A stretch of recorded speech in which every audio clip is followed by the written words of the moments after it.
So we really have to look at the gender breakdown in these states and where we are at half the vote in some place like Ohio and Texas, where that vote's coming from. We're going to get that. In minutes away, Brett. That is what we're dealing with. We're going to get some major poll closings that are coming up. Arizona, Michigan, and Wisconsin all about to close, and Sean Hannity will enter our chat as our special coverage continues.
Wisconsin, all obviously battleground states, all very hotly contested, and those closes are just minutes away. So meanwhile, let's check back in with Harris Faulkner, who is speaking with voters and hearing their voices. Hi, Harris. And watching everything you guys are doing, Martha. Thank you. This is Voters' Voices, and I'm Harris Faulkner. Here with me, polling expert Lee Carter. And we have a fabulous audience of voters talking with us about the top issues in the race for the White House.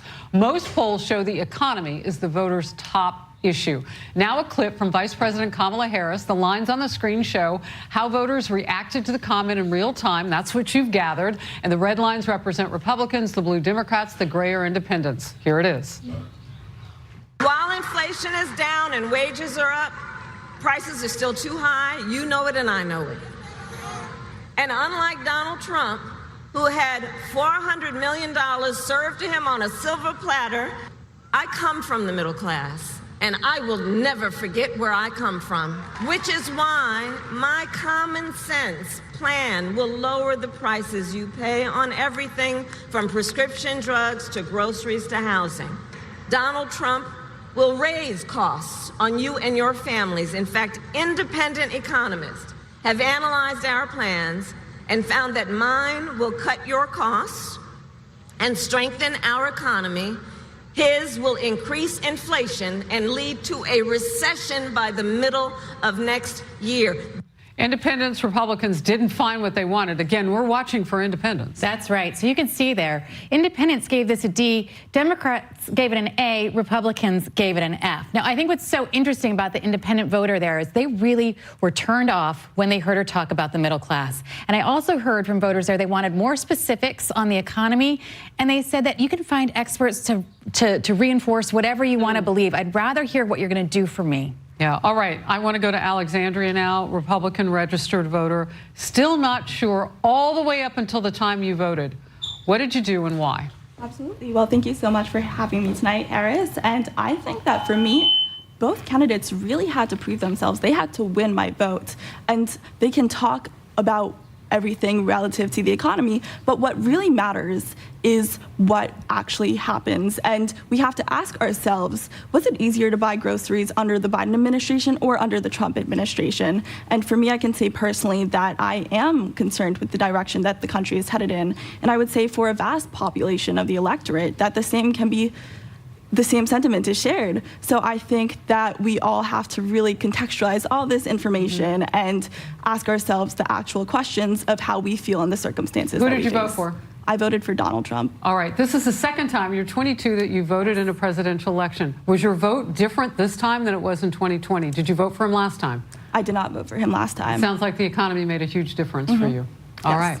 Oh, this is fun. Getting to know all of you as we watch in real time. We've got some races that are coming in too, and we don't want to miss a minute with Brett and Martha. So we will hear more from the voters' voices throughout this evening. So glad to be here with all of you. Brett and Martha, back to you. Harris, thanks so much. Harris. So we welcome Sean Hannity to the panel. Sean, you're watching all of this along with us tonight, and you say that you have some significant takeaways already. I have a lot of takeaways from tonight. Obviously, you guys have gone over the issues and what is important to people and what they've been telling all the pollsters, exit polls, et cetera. I'm looking at this from a little bit different perspective tonight. To me, it's a numbers game. I was on with Dana and Bill Hemmer earlier today, and I made the point going into today that Kamala Harris and her team had a numbers problem. And the numbers problem was they didn't have anywhere near the votes or the percentages of votes that they had in 2020 when it was Biden and Harris. Now, that's a math problem that you have to overcome with unprecedented day of voting, which Democrats are not used to doing. I've checked in with a lot of people that I trust, a lot of people that I think have a lot of knowledge in individual states. For example, Reince Priebus, long conversations with him. He feels that the turnout was so massive for Republicans in the lead up to today, and that the Democrats did not show up in the numbers that would be needed to overtake that early lead that was built up in the early voting. And that's also backed up by Mark Halperin. If you took a look, he's been doing a really good job analyzing numbers, I think. Now, in Philadelphia, I'm trying to get an answer that I'd like an important question to. I did notice to other networks, they kept showing Temple University and a massive line of students. Okay, the only problem was, if you go back to early voting in 2020, the Democrats had a 1.1 million vote lead heading into Election Day. This year was about 400,000.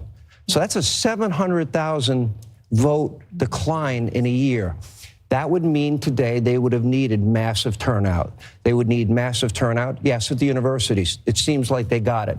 But there's about 25,000 students that go to Temple. There's about 10,000 that go to Penn State. There's about 6,000 that go to Lehigh University. Okay, that's not making up 700,000 votes. So then we look at traditionally, who else is voting in Philly? African Americans, a lot of union workers. Did they show up in the numbers? There are people reporting that it was a massive turnout in Philly today. I just got off the phone with the Trump War Room in Philadelphia, and they said they don't see it. Now, it's either one way or the other. The fact that they don't know the answer to that is a little surprising to me.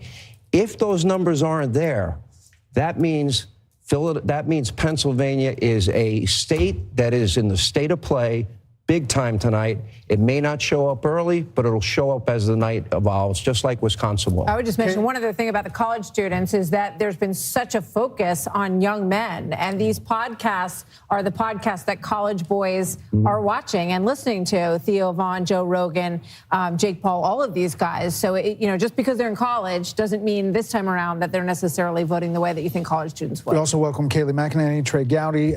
Kayleigh, the interesting thing I mentioned earlier was Florida. We've already called that state for the former president, but inside those numbers, there's a massive Puerto Rican turnout in Osceola County and other places. Yes. In other places, the media would tell you that MSG rally really upset the Puerto Rican vote outpouring, but Trump won that overwhelmingly with a massive Puerto Rican turnout. I'm not sure it affects things one-to-one, but it is interesting to look at. It is. So Osceola County, as you point out, a big Puerto Rican population. Listen to this. Joe Biden won Osceola County by 14%. With 95% reporting currently, Donald Trump is leading by 1.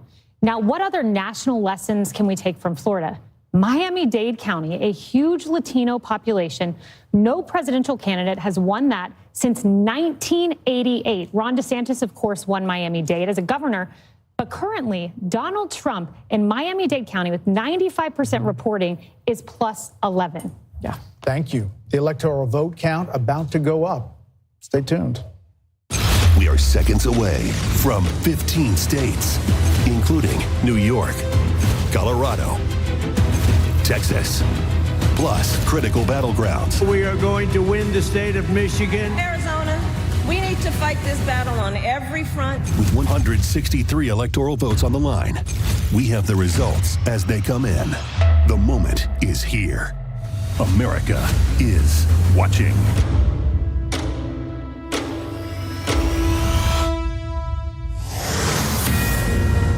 It is 9 o'clock in New York. Another 15 states have just finished voting. This is the heat of the matter here. The Fox News decision desk says it's too early to call Michigan, one of the two battlegrounds in the Rust Belt that just finished voting, part of that blue wall that we hear about all the time. The other is Wisconsin, where Vice President Harris and former President Trump appear to be locked in a very tight race. And again, this is too early, not too close, but too early to call many of these races. Arizona also too early to call as the polls are closing there. Fox News can project that former President Trump will win Texas. That locks 40 more electoral votes into his column. Former president also has a lead in Iowa. There's no call at the top of the hour here. Remember that Iowa poll had people scrambling there at the Des Moines Register saying it was Harris lead by 3. Yeah, the same day Emerson had him up by 10, but that got a lot of people's attention because Ann Seltzer is such a well-known and usually correct pollster. So we'll see how Iowa plays out tonight. In Nebraska, the Fox News decision desk can project that Trump will win the statewide vote. Nebraska gives 2 electoral votes to the winner of the state and 1 vote to the presidential winner in each of their districts. So Trump will also win Nebraska's 1st and 3rd districts, the more suburban 2nd district, Omaha, which is the blue dot that we have talked so much about. That is too early to call, but Harris has a lead there. The Fox News decision desk can project that Vice President Harris will win New York, giving the vice president 28 more electoral votes.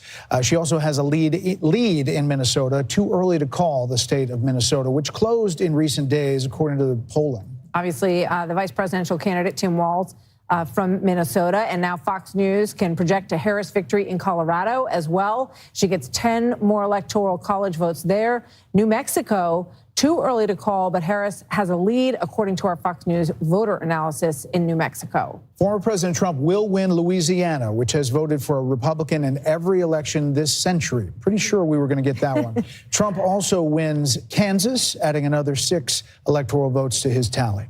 The former president will win North Dakota, a longtime conservative state as well. He will also take South Dakota, which often mirrors the vote of its neighbor to the north. And Fox News can project that the former president will win Wyoming, with 3 electoral votes. So there you see the tally on your screen, 178 electoral votes to 113. That map of the U.S. is slowly filling in, and we will continue to bring that to you throughout the night as we make more calls.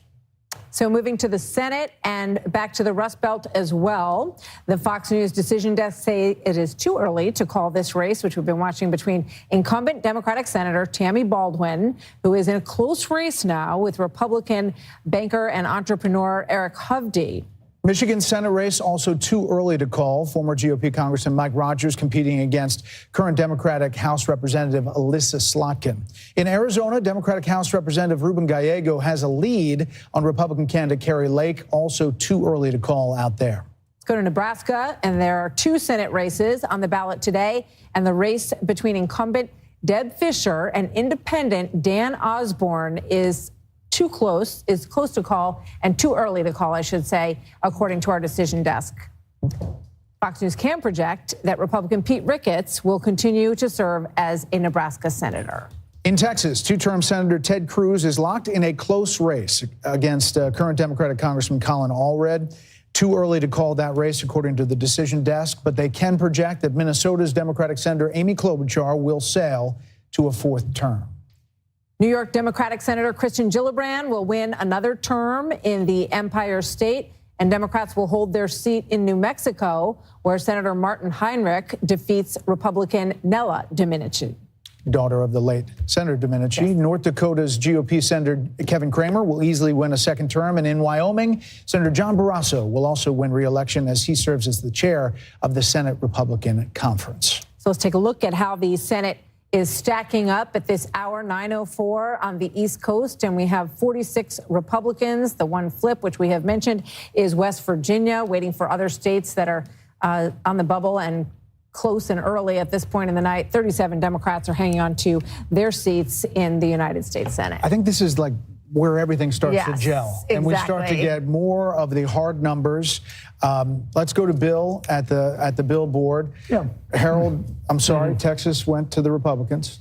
No, I just think the numbers. I'm only looking at some of the popular vote numbers and how the candidates performing with minority voters in urban and suburban areas.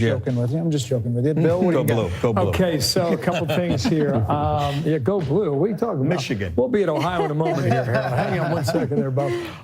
Okay, just want to show you this. I mean, this has got to be your target right now.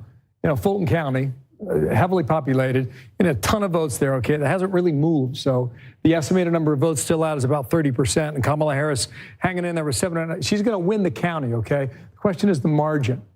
The question is whether or not, you know, Trump is chewing in this African-American male vote that we were talking about, because I want to come up to North Carolina. I'll show you a county. Okay, this is rural, and it's also African-American. 47% African-American. It's a small county here. It's called Anson, all right? Trump's winning, okay? What's that mean? Okay, this is Biden 4 years ago by 4 points, okay? So Trump right now flipping that county. You know, is there a minority vote out there that is helping to buoy his campaign? It's something we got to consider. Another thing I want to point out, just while I got you here, okay, guys? This is the part of the state that was racked by that hurricane, all right? This is Trump territory, all right? 61%, 68%, 81%. But come in here for a little bit. This is Buncombe, all right? This is Asheville. You expect this to go blue. Indeed, it has right now, about 2/3 of the vote. No, sorry, 60% of the vote in. She's got 2/3 of the vote right now. But these counties here, you just wonder if there's an effect here, all right? Because 53... This is Transylvania. I was checking this out a short time ago. This is Rutherford, 72, but a lot of that vote's still out there. Why am I showing you this? Because your comparison for percentage is that you expect Trump to do well out here. You know, 72, Henderson, 58, Haywood, 62. So we're going to see through the night whether or not that storm damage had an effect on the vote turnout in North Carolina. Just keep that in mind as we move through the night. Also, I was just poking through here in Ohio. We saw this a moment ago based on a percentage spread. It seems like Trump is upping his number.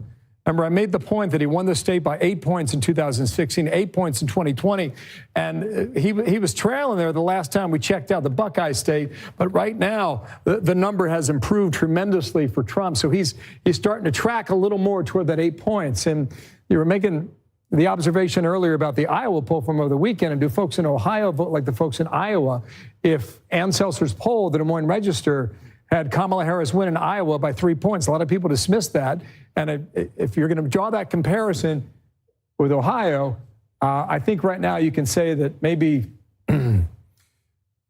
Iowa's not going to go that way, but we'll see throughout the course of the night there. Bill, I think we should get a cut from the Des Moines Register. We've mentioned her like 5 times this evening. I don't think they maybe like that was something, the idea. a little something for the mention. Yeah, just because I popped it up, guys. I looked at it the first time here. Yeah, you're right about that, right? A little something on the side, a little backsheesh, right, Brett? Okay, so this is Michigan. It's the first time I've looked at it, all right? You got 10% in, all right? Look at this. Yeah. Robert Kennedy going to make a difference in Michigan? He is on the ballot. They tried to get him off the ballot. The court said, no, you got to be on the ballot. He's drawing 2,455 raw votes. Okay, now, if Michigan is that close, it's just something that we're going to have to watch throughout the night to see whether or not this is some sort of spoiler for the red team and whether or not it helps out Team Blue in Michigan so far. So that's for you, by the way. Let's interact with the panel here. Yes. Trey Gowdy's here. You know, what about that point about third party? RFK Jr. tries... First of all, the Democrats try to prevent him from getting on the ballot. And then the Democrats try to prevent him from getting off the ballot. Now, he's on the ballot in Michigan and Wisconsin, also Minnesota. But Michigan and Wisconsin, obviously, if it comes down to really tight, that could make a difference. Why would anyone vote for someone who doesn't want to be the president and has asked you not to? That's what I'm trying to figure out. Who are these 0.4% that are voting for someone who has begged you not to vote for him? If you want to see him in Washington, don't vote for him. But it reminds me of Jill Stein. I mean, I think Jill Stein cost Hillary Clinton a state. I know that Ross Perot cost Bush a presidential election. I was in the green room, Brett, doing what I did in high school, which is finding the 2 smartest kids in the class and sitting in between them and looking on their papers. That's McCarthy and Rove. There may be a 269 tie. I know nobody wants to hear that, but there is a scenario under which there will be a topic for discussion tonight. Sean, you want to move on? Yeah, I think we can move on from that. I don't think anyone really wants that. But actually, I would accept that because that would end up in the House of Representatives, and I'd say our Republican odds at that point would be pretty good. It is a very dysfunctional House, but I think they could coalesce around that, yes. I think they would. What are you looking at, Brett? Well, 8 years ago, you may remember, it was a while before we sensed that the Trump upset was happening. And one of the earliest indicators we got was from the betting odds, which I was at a farther point on the panel that night. By the time you got to me, about everything smart had been said. So I started talking about the betting odds. Well, I've followed them ever since. Tonight, as we started this broadcast, Trump stood a 58% chance, according to the betting odds, of winning the election. As I read this off the screen now, 69.2%. So whoever's doing the betting out there and affecting these odds is increasingly of the view that he will win the election. And how much does it impact it that, you know, it's the first year that you're seeing some of these betting markets in the United States? Because there's a lot of people who are playing them probably in a fundamental way. These odds, composed by Maxim Lott and John Stossel, are from Betfair, Smarkets, Predicted, Polymarket, Kalshi, and it's a basket. It's a basket. It's an average. Dana, what are you looking at? I am looking at some of just on X, watching some of the Democrats complain about the Electoral College. And, you know, about a week ago, there was some conventional wisdom that she could actually win the Electoral College, but that Trump would win the popular vote. And then there would be no complaints about the Electoral College from them if that were to happen. So obviously it's too soon to call, but I'm certainly watching that to see what they're going to say. Plus, I have been wondering about Kamala Harris and this whole decision of Biden to run again when she knew that he was incapable, but they were still asking their donors, give us all your money. He's okay for 4 more years. And obviously he wasn't. But then that did not leave her enough time. Apparently, that's another complaint that they have, for her to introduce herself, even though they had over $1 billion to do it. And they had 100 days, Harold, and she passed up a lot of opportunities early on. I think we went for, 40 days or something with no press conference, and it took a really long time for her to finally sit down with Brett and have a substantive interview. I mean, there was time. Sure. Again, we're acting like this thing is over. I hear you. No, we're We're not. No, we're not. I was just playing off of Dana's point. But I do think after the debate, she performed so well against Trump. She asked for another debate. I thought that the interview that Brett did with her was as substantive an interview as we've seen with her throughout the last several years. You would have thought, because she did well there, that she would want to go and do more of them. But more interviews. More interviews to sit down and talk. After the one with Brett? After the one with Brett. She booted the question about when she first knew that he was not himself. Well, I have a slightly different opinion on that. I thought she did. She gave in that interview, and I thought if I were her, I'd have gotten out and done more. But she did some, and she was so cautious. She gave a pre-debate answer. She said Biden's great. He's fine. I've seen him do all this wonderful stuff. I would have done it very differently than her. However, I'm sure you would have. But the way she did it, she put herself in a position to be 50-50 here this evening. And if we're to believe Trey, this thing could be listening to the two smart guys in the green room. It could be 269. She must have done something right. I still look at Michigan and Pennsylvania and Wisconsin. Since 1980, those three states have not gone all together other than 1988. Dukakis got Wisconsin and HW won the other two. If the numbers are tracking right and continue along those lines, we could find ourselves in a position where we're having a conversation about a Congress. Then it would be curious, Sean, if the Democrats win the House. How does that play into it? Look, I hope we don't get there because I don't want this fight. The country doesn't need this division. But the House does the president and the Senate does the vice president. So you could end up with President Trump and Vice President Harris. But they vote after the election. They vote after the election, and it's only one vote per delegation. But we'll cross that bridge when we come to it. Senator Smith is digging into the voter analysis stuff and how it tracks with the raw vote and what we're seeing. Just trying to keep feeding your conversation there. And Martha, I know you were asking about the suburban vote and what we're seeing with our Fox News voter analysis and some really interesting findings I'll put up here for you. As far as the suburban voters concerned, this is what we're seeing in Pennsylvania.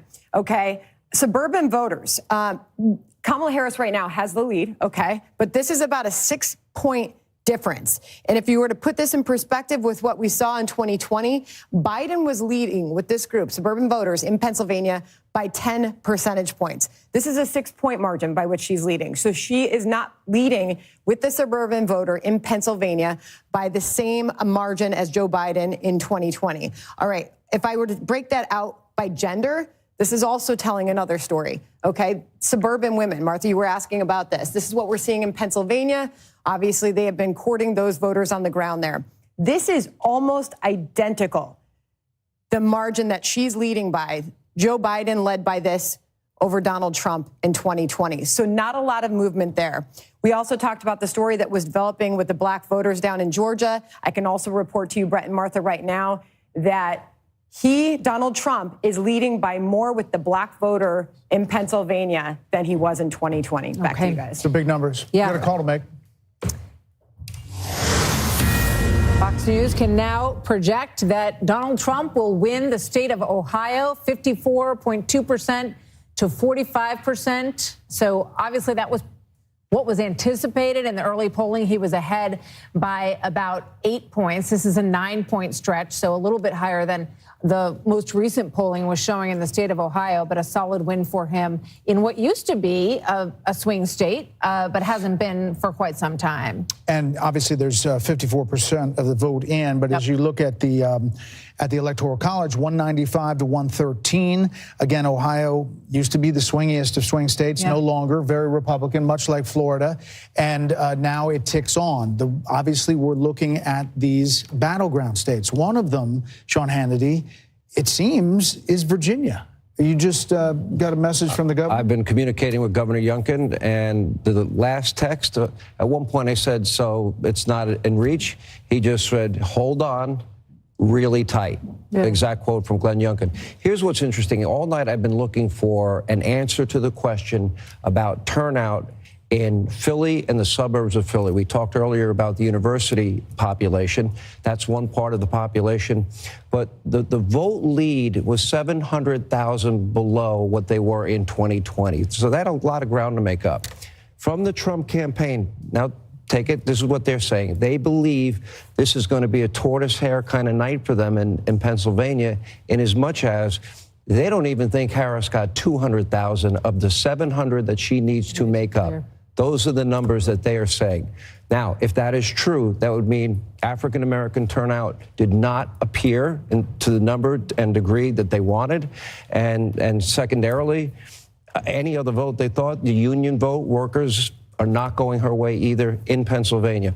Anecdotal, that's their side, but I'm telling you what they're thinking. That raises obvious questions. You know, if you're Joe Biden at the White House right now, sitting at home, you're thinking, I'm Scranton Joe, and I have this great relationship with the unions all these years. And if she does end up, and we just want to continue to caution that we're waiting for a lot of data to come in here, he's shaking his head and saying, I could have won. It's just interesting that they're analyzing this data like we all are. Yes. And that is their take on it. I'm sure the Harris campaign, for the better part of the night, I was hearing from either reporters or Democrats. Believe it or not, I have a few of those friends. And I was hearing from them, oh, huge turnout in Philly, huge turnout in Philly. And I said, tell me, where was the turnout? Could never get an answer. Right. And so finally, now the answer is beginning to come in. And that would be the Trump War Room. That would be the Mar-a-Lago crowd. Their degree of confidence is going up minute by minute. Take that for what it's worth. Okay, Harold, let me just ask you this. I was in communication with Harris folks, with Democrats. They haven't had anything in a while. I mean, are you hearing anything from? My communication resembles yours. I've not had a lot of that either. I think these numbers are concerning. The numbers that Sandra is raising on the other side there, combined with what you just said, Sean, is room for concern in both Virginia and Pennsylvania. So I've not heard anything either. Okay. The polls are closed in battleground Wisconsin. We're going to check in there on the ground with senior correspondent Mike Tobin in Milwaukee, learning about some issues with more than a dozen tabulation machines. What's that about, Mike? More than a dozen tabulation machines and 31,000 ballots. And as a result, the city put out an all call for volunteers. So they've got firefighters, healthcare workers, and IT workers all showing up here to help with the retabulation of those 31,000 ballots. Now, the heart of the problem, I can show you as we zoom in over my shoulder, are these tabulation machines. There are 13 of these tabulation machines here at Central Count. If you look close to the back of that machine, there are stickers on the back of the machine. Those act as the seal. The seals were in place, according to city officials and election commission officials, but there's a locking mechanism there as well. A Republican observer noted that the locking mechanisms had not been engaged. First, we were told on one machine, then some of the machines, then all 13 machines. 31,000 ballots in question. The city says they believe the integrity of those votes was never compromised. Still, out of 107,000 ballots, those now need to be retabulated. Some 43,000 ballots have been counted here as of this point, but they've got these additional volunteers to try to speed up the process. We expected to get final numbers somewhere around 1 or 2 a.m. The city now only says it's going to be later than that. The city wants to pass this off as an abundance of caution or a very cautious move. Republicans are upset about it. The RNC chairs, Michael Whatley and Laura Trump, put out a statement calling this an unacceptable example of incompetence. Wisconsin officials are here to try to get some questions answered. Brett, Martha? It's a long night in Milwaukee. Thank you, Mike. So the Fox News decision desk can now project that Vice President Harris will win Delaware, the home state of President Biden. And there is the look at the race to 270. That makes it Trump 195, Harris 113 at this hour. And we have another call to make as well. In a key governor's race, Fox News can now project that Republican Kelly Ayotte will become the next governor of New Hampshire. She defeats Democrat Joyce Gregg. And that was a close race for a while, but Kelly Ayotte will win there. Here are a couple of other results we're getting as our Democracy 24 coverage continues. It'll be on the screen all night long.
Texas Senator Ted Cruz will have a third term, and he has defeated Democratic Congressman, former NFL player Colin Allred. There was some movement in this race. It tightened a little bit, and there was some discussion that maybe Ted Cruz might lose his seat, but he has handily. Do you know how much money they Colin poured into Allred. that race? Yeah. Democrats poured a ton of money into that race. Colin Allred was a good candidate. Absolutely, a good debater. Minus being in Texas, I mean, he was really a really good Democratic candidate. As you look at the balance of power, 47 to 37. Again, West Virginia has already flipped, majority at 51. We're looking at states like Ohio, the Sherrod Brown race, Montana, the John Tester race, as a possible flip in the U.S. Senate. Brooke Taylor is at the Cruz campaign headquarters in Houston. Check in with Brooke. Good evening. Good evening. I could tell you some behind-the-scenes info right now. We have Fox News playing on both screens right now. The crowd right now going wild because we just threw up the race, and we have Cruz again with that strong lead. So everyone here is very excited, but I could tell you from talking to the Cruz campaign that they have been taking this race extremely seriously. When you think of Texas, you think of this deep red state. A Democrat has not won an election here in 30 years, so since 1994. But again, since 2018, Democrats have really seen an opportunity to possibly switch the seat. We saw it with Beto O'Rourke. Cruz won by just 3 points, and Cruz's campaign hoping to have a real win here. They are not going to make that mistake. They are going to take this extremely seriously. But again, the crowd here going wild. They are very excited about this. I will toss it back to you guys. Okay, Brooke Taylor, thanks so much. Let's bring in Pete Hegseth, who is at a honky-tonk in Nashville. Of course he is. Of course he is. Where else would we find you, Stand by in a Pete? second. Hold on. Once I go like this, we got to wrap real quick. They're coming to us. You're on. Should we get Pete a drink? Just stand by, everybody. We're Go ahead. coordinating with the mothership. Pete, we are the mothership calling Pete Hegseth Can you hear at the us? honky-tonk in Mothership Nashville. calling. Can you hear us? Hey, guys. Yes, I can hear you. I'm sorry, Brett and Martha. We're at Kid Rock's Honky Tonk in Nashville. I can't hear a thing. I can't hear myself think. And the crowd here is psyched because you're now on the TVs here in the bar as well. I'm here with Clay Travis, Morgan Ortegas, Tommy Laird. We just had Kid Rock himself. So while you're at home watching the returns on Fox, and everybody's watching you guys, and you're doing a phenomenal job, pull up Fox Nation on your second screen and have a party with us. Because I'll tell you, the vibes here on the ground, we're talking to voters today too, this feels a lot like the 2016 vibes as you see the results coming in. You can tell the crowd here, pretty psyched. They love watching you guys and what you're doing. If this sentiment isn't reflective of what's happening in this election, could be a very good night for Donald Trump. I can't hear you, but I love you. All right, Pete, thank you so much. Pete, Sounds like thanks they're a having lot. a pretty good time there. They are. We're back with our panel. Britt Hume, Dana Perino, Harold Ford Jr., Kayleigh McEnany, Sean Hannity, and Trey Gowdy. And Bill Hemmer just went behind the billboard, and I kind of was going to call him out there. It's like the Wizard of Oz. So they're saying that Harris people are looking at Erie County, Pennsylvania. Yeah, I was looking at it too. One thing to keep in mind here as we look at this data here is you got to remember how they count the votes, right? You know, they start processing at 7 a.m. this morning. All that's mail-in stuff too. And that's the vote that's put out first. And so I want to do something funky and fancy here, guys. So just bear with me, because I'm going to try and find Pennsylvania in 2020, okay? This is important. It's important for us to understand. It's important for our analysts to know, understand. It's important for the audience to understand at home. This is 4 years ago in Pennsylvania, okay? This is just a 24-hour span from November 3rd into November 4th, from 8 p.m. to 8 p.m. the following day. And the vote count that came in here, right, it's heavily blue, well over 70%. And then around 11 p.m., you get across the line, and that's where the Republican votes started coming in for Trump. Then you went well past midnight, and Trump maintained his margin for almost the entire day on Wednesday. And then if you went further off this map, you see where eventually the the bars there cross the other way for Joe Biden, okay? So with that in mind, okay, we're going to show you Pennsylvania, and we'll try and digest all this together now. I haven't looked here in some time. You only have a quarter of the vote in now, okay? So at least 75% is still out. And you see a lot of blue in the areas where Kamala Harris needs to do well, namely Pittsburgh, Allegheny County, and namely Philadelphia and what they call the collar counties around Philadelphia. But the argument for this hour is that there's a strong Democratic vote in that batch that's now been counted, okay? There's 2 counties in Pennsylvania that you watch because they are bellwethers and they are flippers too, okay? One is Erie along the border here with New Jersey. One is Erie up there in Lake Erie. This is Northampton here in the east, okay? Northampton is one of these counties that flipped last time around, all right? Kamala Harris with a lead with 27% of the vote reporting there in Northampton. The other one is Erie that I mentioned a moment ago, okay? This is up on the lakefront here, all right? I don't know why we're getting 0% in because there is some of this vote that may lend itself to some of the confusion with the early vote being tabulated from the mail. I don't know. I can't vouch for that. I'm not sure what's going on there. We're going to watch the less than 0.5%. Yeah, that's right. So it's like 0.5% of the votes now being tabulated. That's why we can't get the 1% there in Erie County. But in all likelihood, you're going to see the T start to form here in Pennsylvania, and the T is going to be all red. And we're going to see what happens on, both sides of the state, and they're going to be blue. The question is, how blue will they be? So we'll watch that here. You guys had mentioned Virginia. We'll just pop on down here because it seems like there's a pretty good race going on right now, all right? Trump has just upped his margin here, all right? So he's got about a 2-point lead statewide. Too soon to call, I should say, with more than half of the vote in. Here is where you need to look, all right? This is Washington, D.C. This is Fairfax County, #1 populated county in all of 133. There's 40% of the vote that has not yet been tabulated into this, okay? Biden, sorry to interrupt. Sorry, what's that? Where was it for Biden? Go ahead. Yeah, I'll show you. Yeah, I sure will. So a lot of that 40% outstanding is going to go for Harris, but we just don't know how much in the most populated county, okay? So go back 4 years. This is 2020. This is Joe Biden at 70%.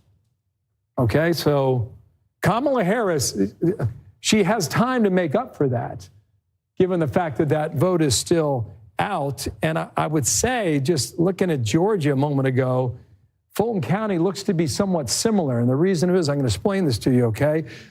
Fulton County is the most populated county in the state of Georgia. You're going to get a lot of Democratic votes from out there, all right? She's up by 46 points, all right? Pretty good margin, by 202,000 raw votes, okay? So 4 years ago with Joe Biden, he won the county with 242. His margin on a percentage basis was a bit higher, about 2 points, but 242,000 in a state 4 years ago. Sorry, excuse me. I apologize. Let's go statewide here. In a state that was determined by 11,779. Let me go to my cheat sheet here, guys, all right? I can do something that's a little ugly, but for the sake of the audience at home and for our knowledge too, this was Georgia in 2020. Wow, look at this. Okay, again, we've taken a 24-hour period from 4 years ago. Blue is the Democratic vote, obviously red is the Republican vote. And you see all this, at 7 o'clock, boy, it was all over the place, okay? And then in the 8 o'clock hour, Trump easily took a lead there. And then the margins started to close overnight around 3 a.m. The lines moved and they moved and they moved for several days until finally we reached that margin of 12,000 votes separating Biden from Trump in the Peach State. So but the difference would be that was the COVID election, and that was a lot of mail-in vote, and that was not the same early vote for Republicans, right? Yeah, I would argue you're right about that in Georgia. I think the important thing to keep in mind is how states report it. Yeah. And Pennsylvania is a really good example here where you're going to get a heavy blue, some would argue mirage in the beginning, and we'll see whether or not that mirage is real throughout the night, and maybe even into tomorrow. Bill? Yes. Broadly speaking, there'll be some exceptions to this.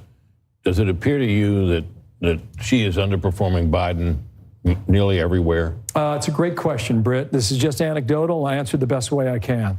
I've been poking around all over this map. I can find some good news for her by a point here, a point there. I can find a lot of good news for him, a point here and a point there. But it seems where the areas where she is gaining the most is where the votes are.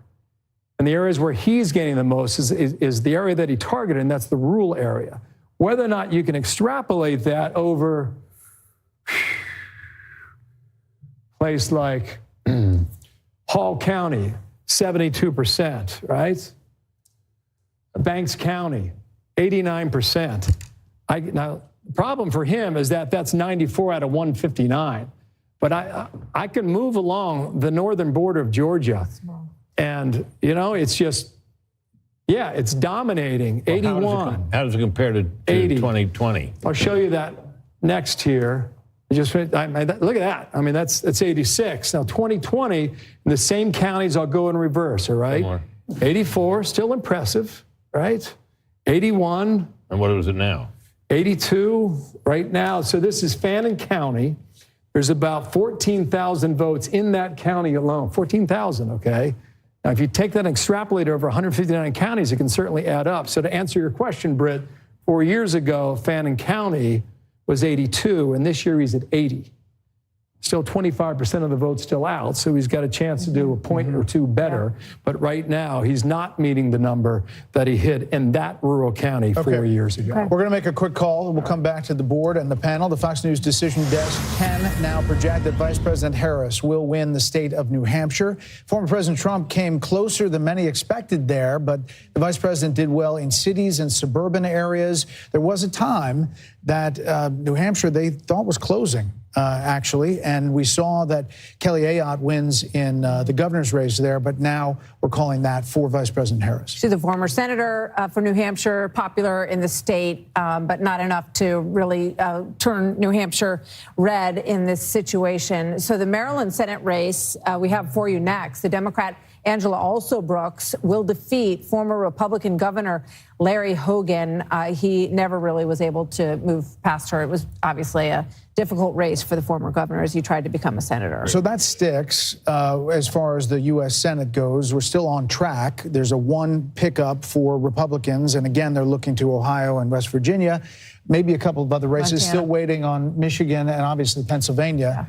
About where that goes. And Montana, which isn't closed yet. Obviously a very hopeful pickup for Republicans with Tim Sheehy. Back with the panel. Kaylee, what are you looking at? What do you feel? So I'm looking at the suburbs, and first I would say the map, and again it's early, but it seems to be breaking more like 2016 than 2020, but we will see. But when you look at the suburbs, the Kamala Harris team was making much of the fact that early on we saw the suburbs of Indianapolis, Donald Trump underperforming. They point to Fayette County in Georgia.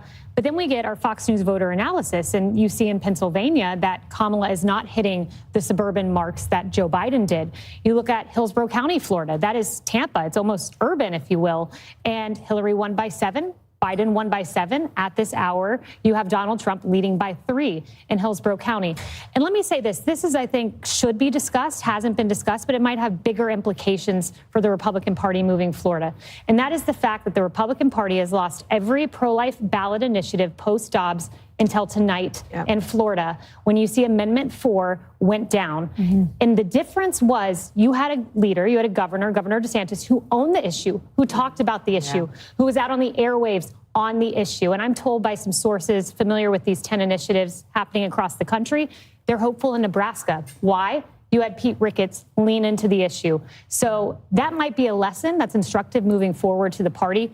You've got to speak on this issue because hiding from it thus far has not worked. Let's just say this, Trey, that both of these candidates at this hour still have a path to 270. It is wide open. There's a number of different ways to go. Who would you rather be right now? I'd probably rather be him because she is underperforming where Biden was in states that are very close. I'm also watching the Senate because what does it profit a person to win the presidency if you don't have the Senate to get your cabinet? Nebraska is interesting to me. Who is he going to caucus with if the independent wins? I don't think he will, but who will he caucus with? Because if Donald Trump wins the presidency, you got to get around Lisa Murkowski and Susan Collins to get your desired cabinet. And if you're Kamala Harris and you win the presidency, you ain't getting your desired cabinet if you have a Republican Senate. Yeah. I'm going to make a prediction, go out on a little bit of a limb here. I am growing more and more confident as I sit here and listen to everybody And I am talking to people that know their states as well as anybody. I think the finest numbers people, finest sources. I don't think it will be very long until you call North Carolina for Donald Trump. I think Georgia will immediately follow thereafter. Then we would be at a point. I also believe Arizona is baked in. Immigration was a big issue out there. That now means that would bring us to a point in this race. If I am right, if I'm wrong, everybody call me out. Hannity was wrong. We'll have T-shirts. I'll sell them on DonaldTrump.com. Okay. But if that's true, that means she would have to sweep the blue wall. Yep. And based on the information that we have and the early voting success of the Republicans in both Wisconsin and Pennsylvania, I don't think she can do it. So with that prediction, we're going to take a quick break. The race to 270 continues. We're about to get our first look at the state of play in the battleground state of Nevada. Our special coverage continues after this.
East Coast, let's take you through some of these key states because nothing that has happened so far is shocking at this point. Most of it, we're watching Virginia and we're waiting for North Carolina. But some of this has laid out in a way that is not unpredictable. But let's look at Pennsylvania for a moment here and see how Pennsylvania is shaping up at this hour. And you see you've got a 47 to 52 percentage, and I'm trying to see the percentage that is in right now in Pennsylvania, 32%, thank you. So we're waiting for a lot more vote to come in Pennsylvania, and what we're hearing is it's not surprising. The order that the vote has been coming in Pennsylvania is not surprising to the red team, at least at this point. There's Wisconsin, 47.9 to 50%, and Wisconsin has 23% of the vote in. Also expected to be a tight race. They have both spent a ton of time there. Here's Michigan, which we haven't really talked too much about yet. We're going to look, we'll get Bill to show us on the board what Michigan looks like. 14%, a lot of votes still to come in Michigan. Obviously, this is too close to call, and that is 45 to 42. Let's go to Grady Trimble, who is just outside Detroit, Michigan, and we'll start to get a feel for what's going on in this part of the blue wall. Hi, Grady. Hey, Martha. Yeah, so we're expecting an update from Michigan's top elections official very shortly. But what we know from her updates throughout the day so far is that turnout on Election Day has been very strong here in the Wolverine State. And when combined with early voting, it's quite possible that it sets a new record, the previous record set in the last presidential election in 2020. And like most of the battleground states, this is going to be a story of rural turnout versus urban turnout. But there's an interesting storyline playing out in the Detroit suburbs, particularly in the Dearborn area, in the Arab American community. The Trump campaign has really been targeting that community, trying to get them to either vote for former President Trump, but they don't actually need that. In some cases, we've talked to Arab Americans who are casting their ballots for Green Party candidate Jill Stein, somebody you probably haven't heard mentioned much, but who could be a spoiler candidate. We also know that many Arab Americans are going to sit out this election entirely, which could tip the scales in favor of former President Trump. We're also watching the Senate race here. Mike Rogers, the Republican candidate, spoke to the crowd. He says it's going to be a nail-biter and probably a very late night. Brett, Martha, back to you. Okay, Grady, thank you very much. You know, there's some Democrats saying North Carolina is on the edge. I don't think they're fully agreeing with Sean. And North Carolina? And they still may make T-shirts. But I'm not only saying North Carolina, I am saying North Carolina and Georgia will go Donald Trump tonight. And I am as confident in that prediction as any I've ever made. Wow. Okay. Bill Hemmer tracking that. Are we backing that up on the wall? You know, I tell you what, just, Sean, if in the end you're right about that here in North Carolina, I showed you this county last hour, right? This is Anson County, up to 47% African-American population. You know, sometimes in these elections where you see an outcome, you're like, that hasn't happened in 100 years. Well, something just happened for the first time since 1876 in North Carolina, and a Republican won this county for the second time since the 1870s. So I just like something to stick in the back of your head and think about, well, that was a data point along the way. You guys mentioned the blue wall. Let's go ahead. We're moving toward the central time zone. We're talking about Wisconsin, Michigan, and Pennsylvania. I can show you a lot of stuff right now, okay? But this is anecdotal stuff. It's just the data points that I'm seeing on the map, okay? When you go to Wisconsin, all right, you have to look at Dane County. It's the University of Wisconsin. In the midterms, they had more than 85% voter turnout in one county, okay? You're going to get a ton of Democratic votes out of here, okay? You're just about halfway into it right now, and you see the margins. But I was poking through this and looking at Milwaukee.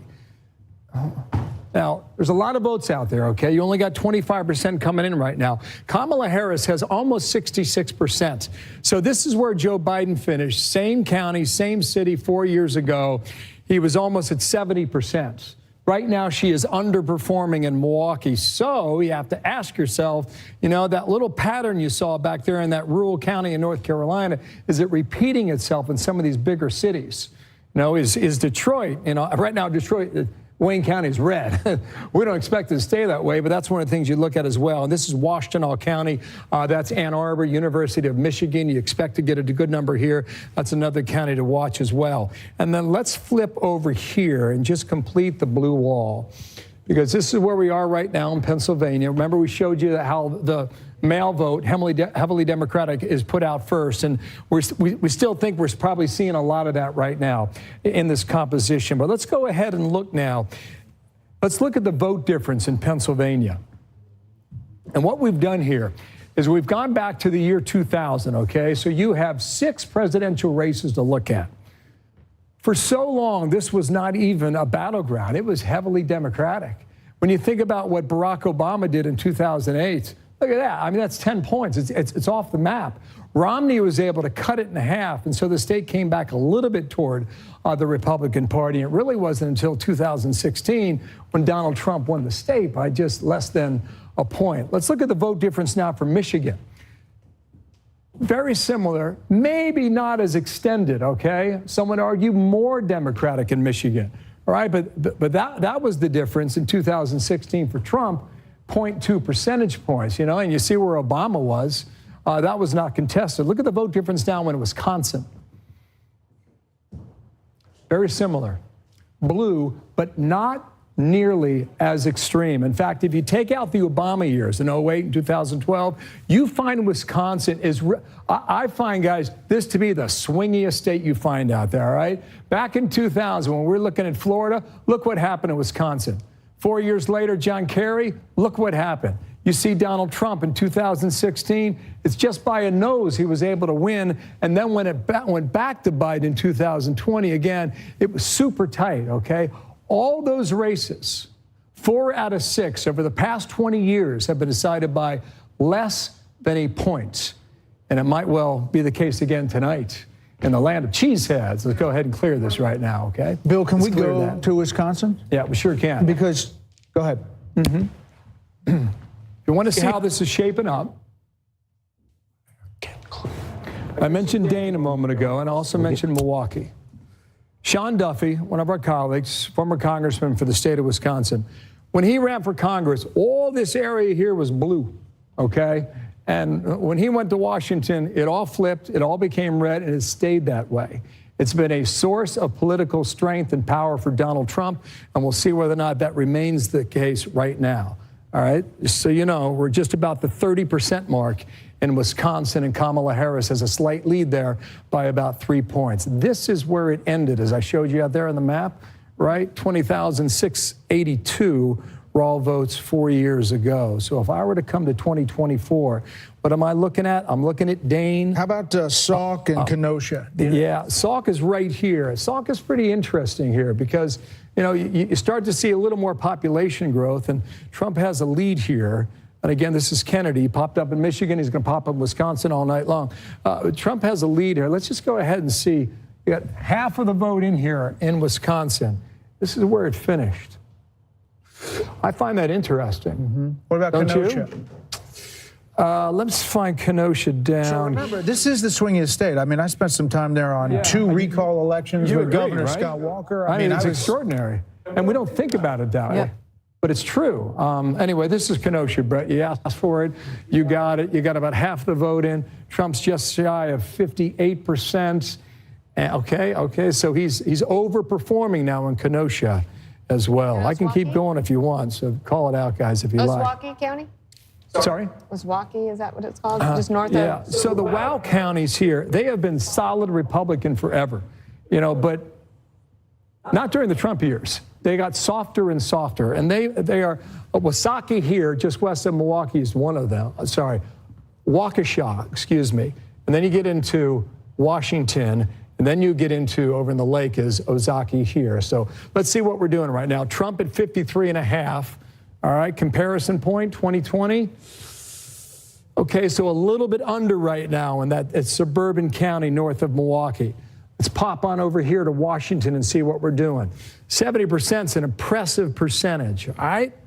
From 4 years ago, what'd he do? So a little bit better right there in Washington County. Then we'll move over here. This is the most populated of the 3, Waukesha, just west of Milwaukee, just shy of 60% raw votes, shy of 40,000 from 4 years ago. Okay, all right, so he ended up with 55,000 net.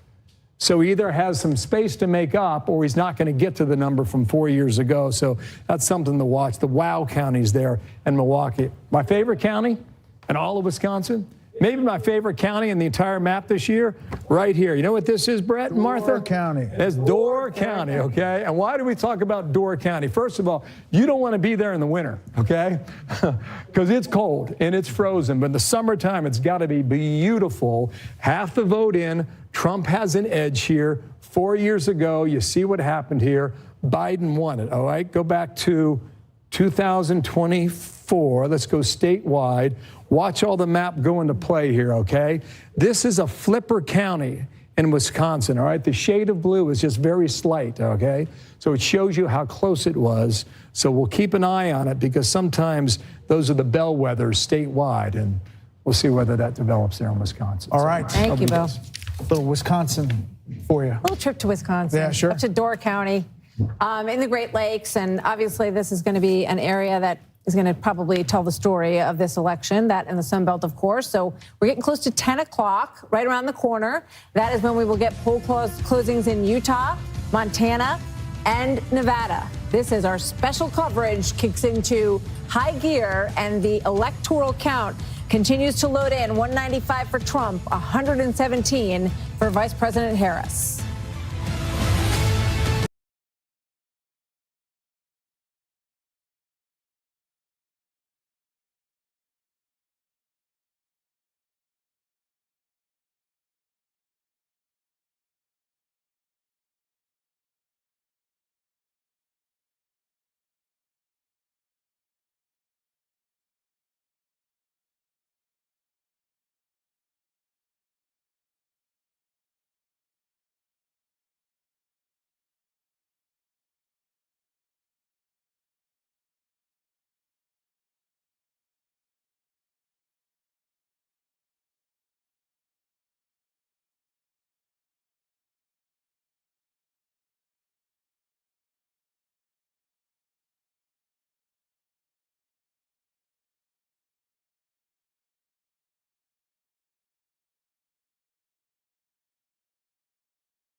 Election night unfolding before our eyes. We've got a lot happening. As you take a look at the big board on the scorecard, right now the electoral vote count stands at former President Trump at 195 to Vice President Harris at 117.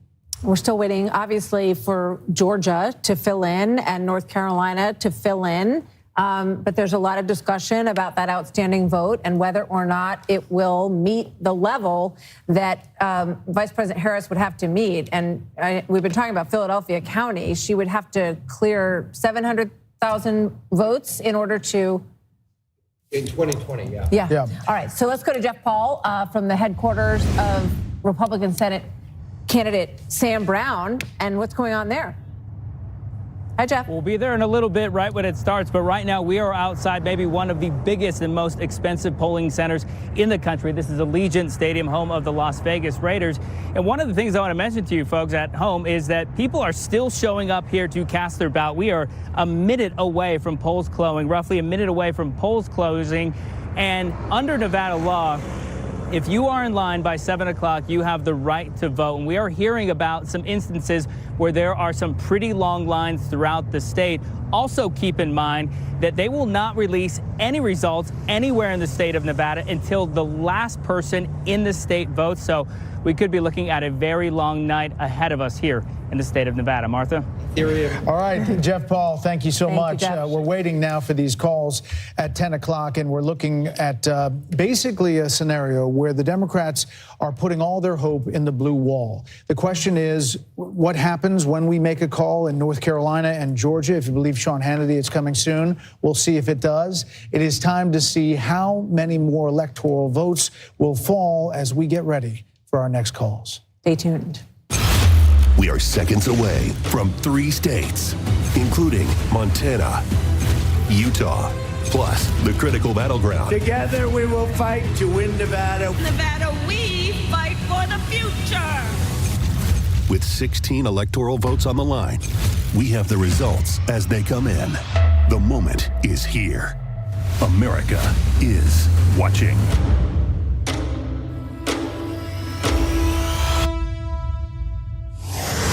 Very quickly, it is now 10 p.m. here in New York. 3 more states in the West have just finished voting. Fox News Decision Desk, too early to call. The state of Nevada, one of the most competitive states in play. Hispanic and working class voters obviously could be key to the victory there. Both of these candidates have spent a lot of time in Nevada. Fox News can project that former President Trump will win the state of Utah, adding another 6 votes, electoral votes to his column. He'll also win Montana's presidential election. We're looking closely at that Senate race out there. Ad lib. Oh. Yes, you will. I just did that. All right, so let's take a look at some of the places that are too early to call, and let's get you an update on the total count. President Trump at 205 right now, 117 for Harris, and waiting on Georgia, waiting on North Carolina, waiting on Pennsylvania, waiting on Michigan. And, just keep in mind that in all these places, there's a lot of city vote, a lot of high population concentrated vote that has not come in yet. The question is whether or not that vote, when it does come in, will be enough to outbalance what we have seen in the early part of this vote here. Montana, as we mentioned, also home to this pivotal Senate race. Longtime rural Democratic Senator John Tester in the political fight of his life this time. He survived it before, but this time Republican former Navy SEAL Tim Sheehy putting up a real fight and may win. The Fox News Decision Desk says it's too early to call there. Nevada also home, too early to call, to this Senate race between incumbent Democratic Senator Jackie Rosen and Republican Army veteran Sam Brown. But in Utah, Fox News is projecting the Republican Congressman John Curtis will move to the Senate. He succeeds retiring Senator Mitt Romney of Utah. Let's take a look at the balance of power as we pull up the Senate here and show you where we are at 10:01 in the evening. Republicans now have 48 seats, including the West Virginia seat, which is a flip. Majority obviously would be 51. 38 seats on the Democratic side as we wait for a number of very consequential Senate races to come in here this evening. Well, welcome to the panel, Laura Ingraham. Sean Hannity is still here. Jesse Waters. Jesse, what are you thinking? Well, if this was a cannonball contest, Trump would be winning by a lot because of the huge splash in Florida.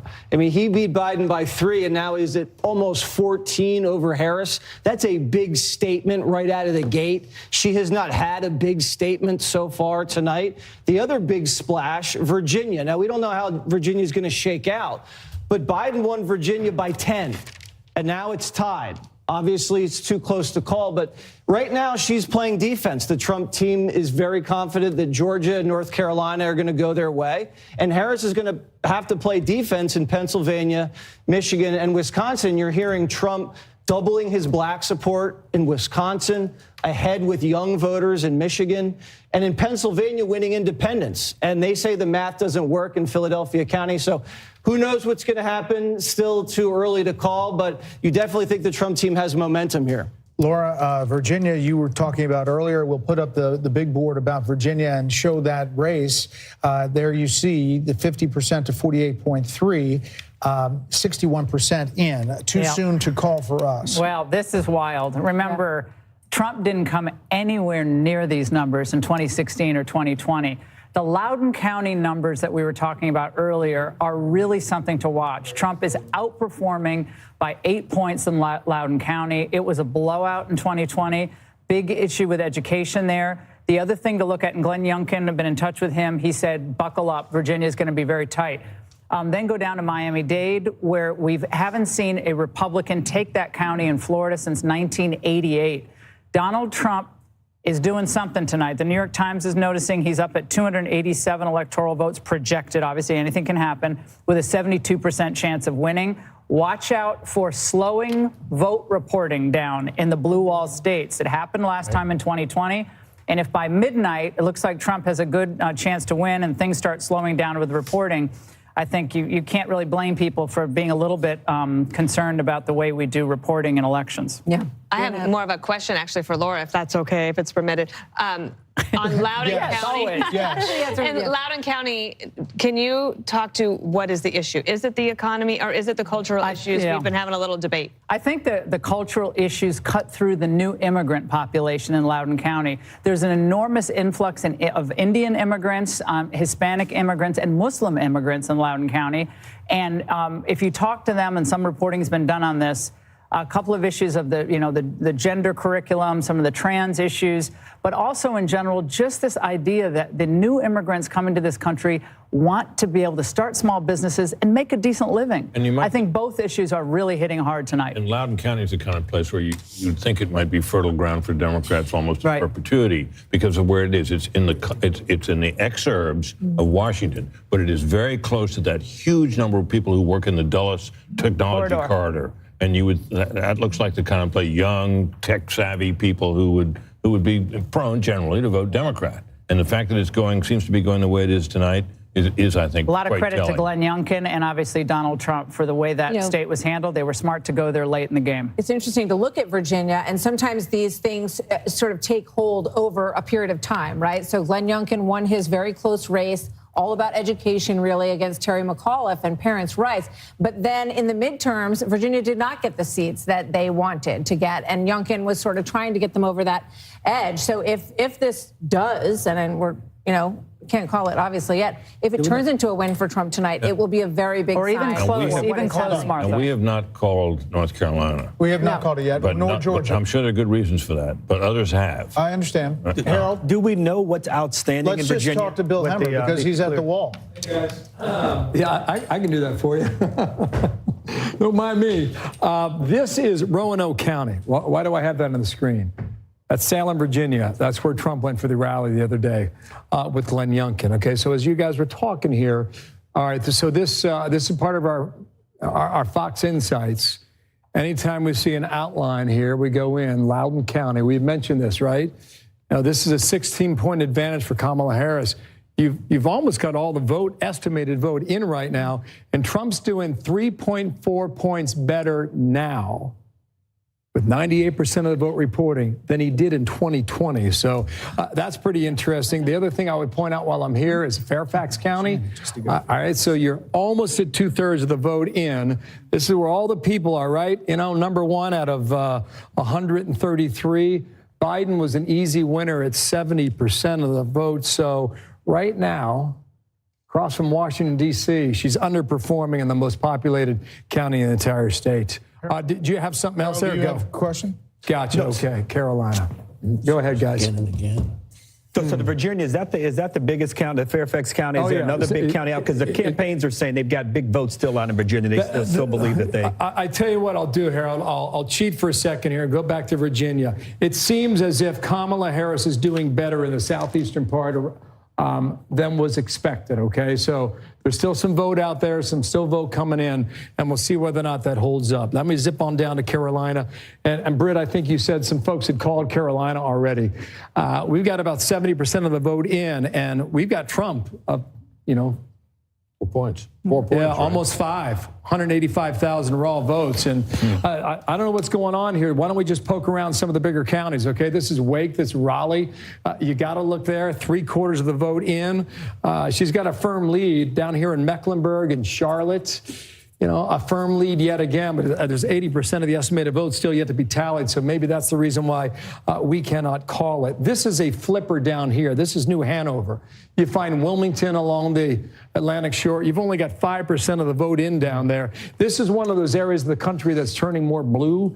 You got a lot of transplants from the Northeast moving down into Wilmington. You also got a lot of folks from the Northeast going into places like Brunswick County. Brunswick County is deep in the red. Donald Trump's going to win here tonight by 66% upwards of the vote down there. Got a lot of folks from New Jersey and New York and Pennsylvania. They're moving down to places like Brunswick County because they love the weather, they love the beaches, and it's not as expensive as Florida. And they've seen an awful lot of growth in this part of the state. So here's where we are. Too soon to call, but Donald Trump right now up by almost 5 points in Carolina. Go for it, Martha. Let's take a look at Pennsylvania, which is tightening up considerably, and in the presidential race and in the Senate race. Show us what's going on there. You're exactly right about that.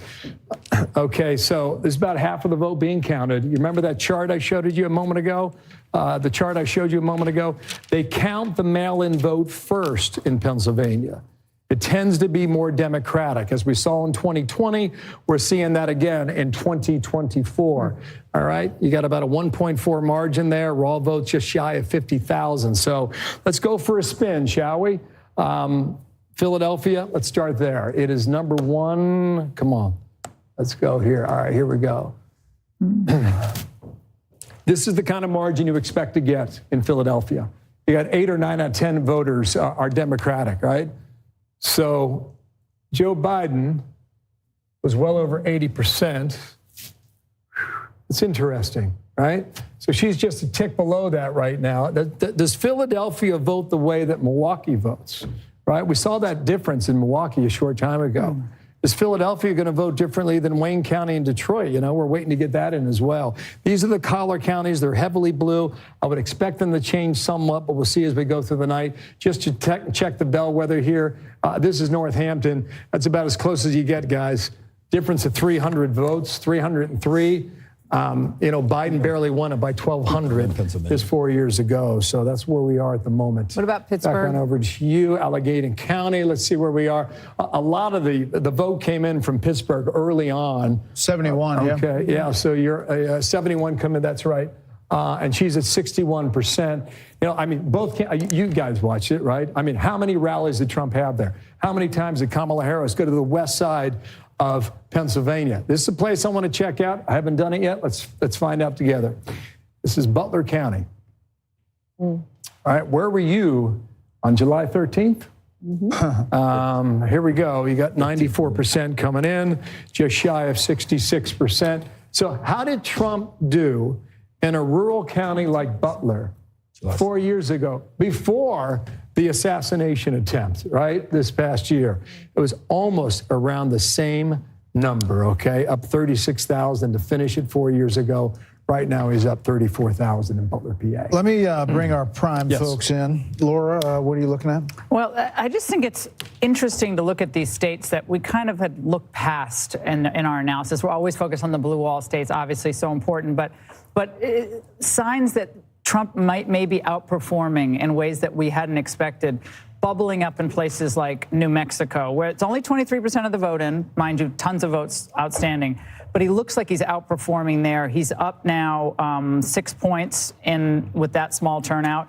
Again, the New York Times gives him a 79% chance of winning this election at this point, with leaning North Carolina, leaning Republican in Georgia. If those trends continue, it's all those 3 states where it's neck and neck. Right now, it's neck and neck in Wisconsin, Michigan, and Pennsylvania.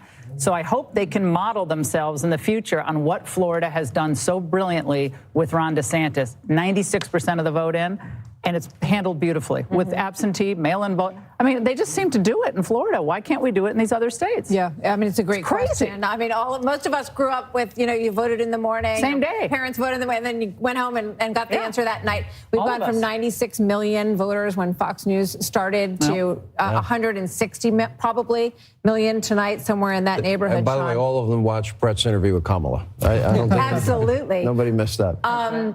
So how much has voting changed, I guess, is what I'm getting at here, Sean, because we have this enormous early vote of 83 million. It's so interesting you asked that question, because everything's kind of flipped. Republicans went in today with a lead that had never happened before. And it put the Democrats in a position mathematically where they had to accomplish something they'd never accomplished before, and that is to get same-day voters at numbers that they've never gotten before. And this is where we now find it. If I am correct in my belief, and my sources are right, and North Carolina, I'm almost 100% certain will be Donald Trump's.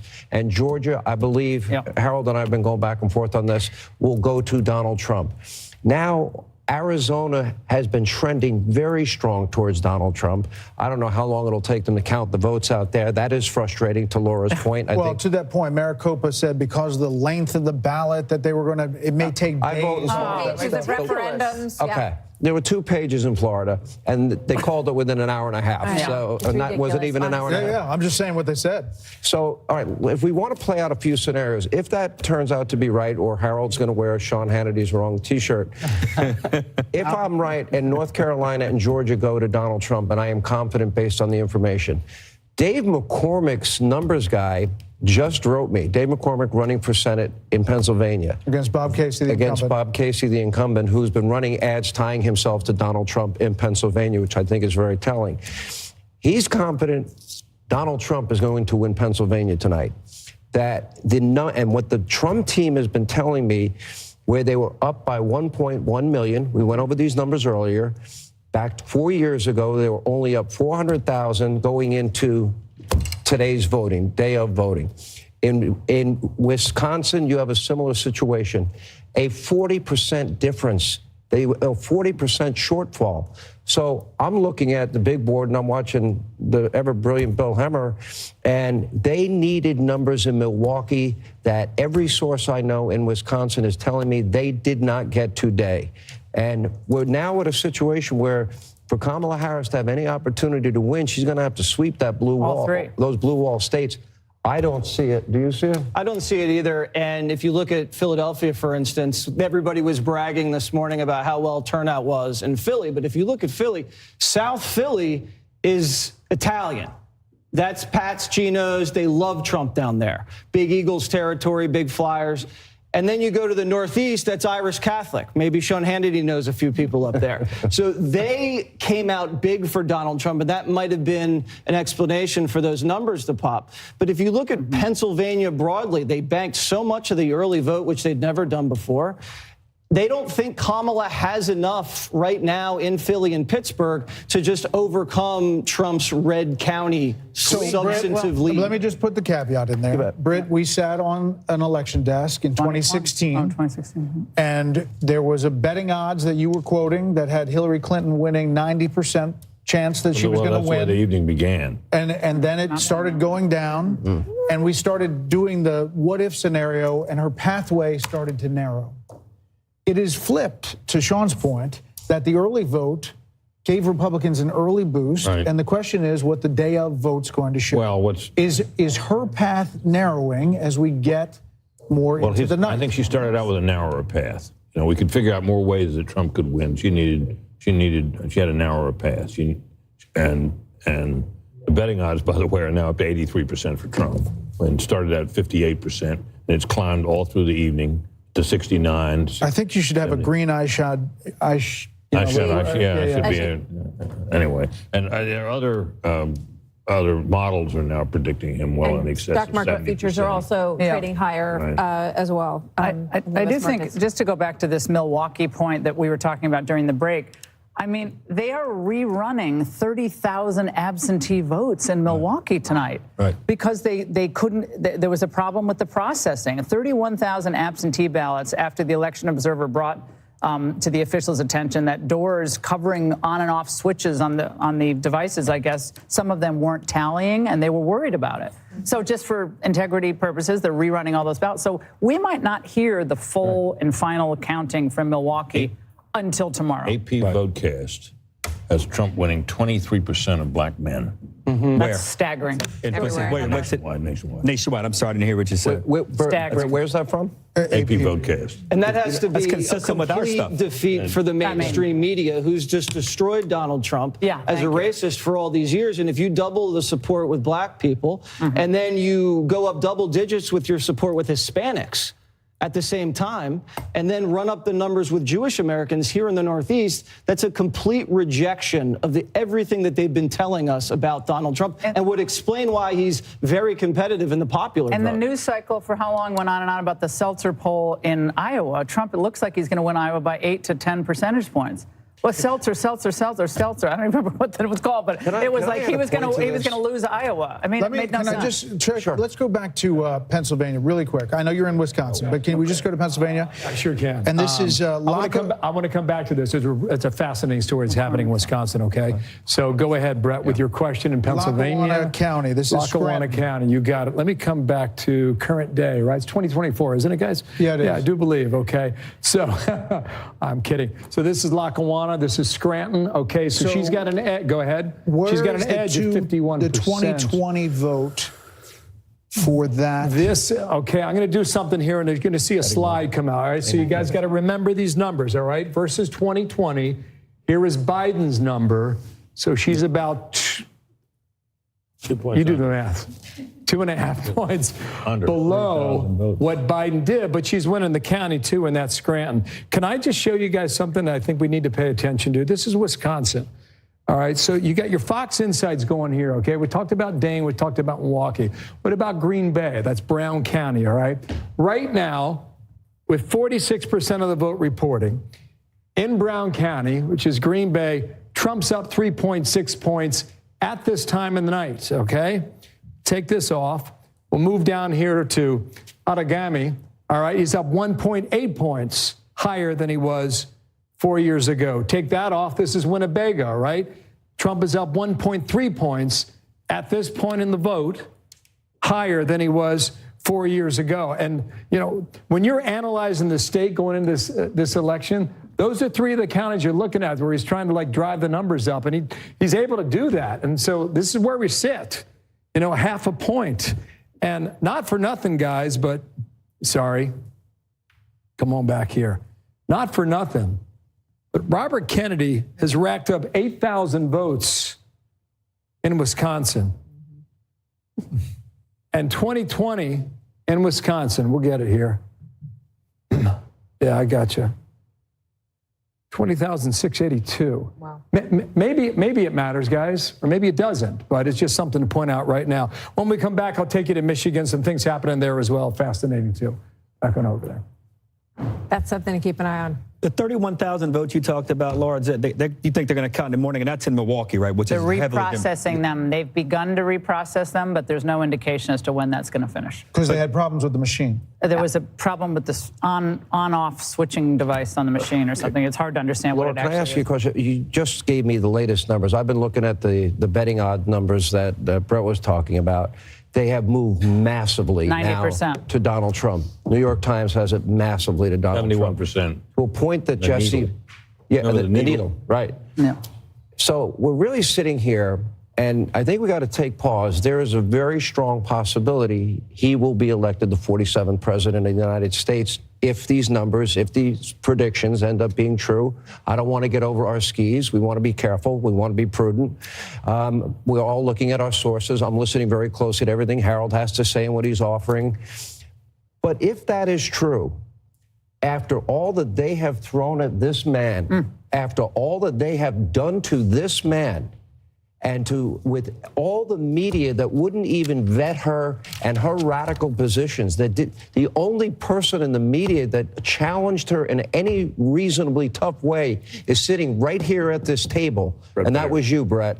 And to think she never had to answer why she doesn't think we should say radical Islamic terrorism, why she wasn't asked about supporting a bail fund, 574 riots in the summer of 2024, or co-sponsoring the Green New Deal, or saying no private health insurance, Medicare for all, or sex change operations for, illegal immigrants. What will this say, Britt, about legacy media in America? It's dead. Well, the decline of its influence has been evident for years. This is further proof of it.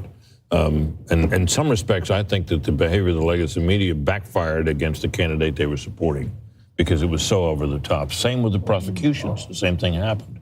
You think it all contributed to... No, I do. Yeah, I agree with you. What do you got, Bill? Got something? I just punching up through Iowa. You know, everybody was talking about the poll, right? Yeah. You know, Again, the Des Moines another Register. mention, You know, yeah. I mean, another chit, right? A poll that will not be named. Yes. Right. That's correct. Until we get a little of the backsheesh, right? 40%, and you got a 7-point lead for Trump. Okay, so I don't know what they were seeing in the poll. I mean, they're obviously seeing something out there in Iowa, but this is Trump pulling away. Dana, let me as you bounce around. Yeah, all good. This is Ohio, guys, okay? 8 points in 2016, 8 points in 2020. 80% of the estimated vote is in.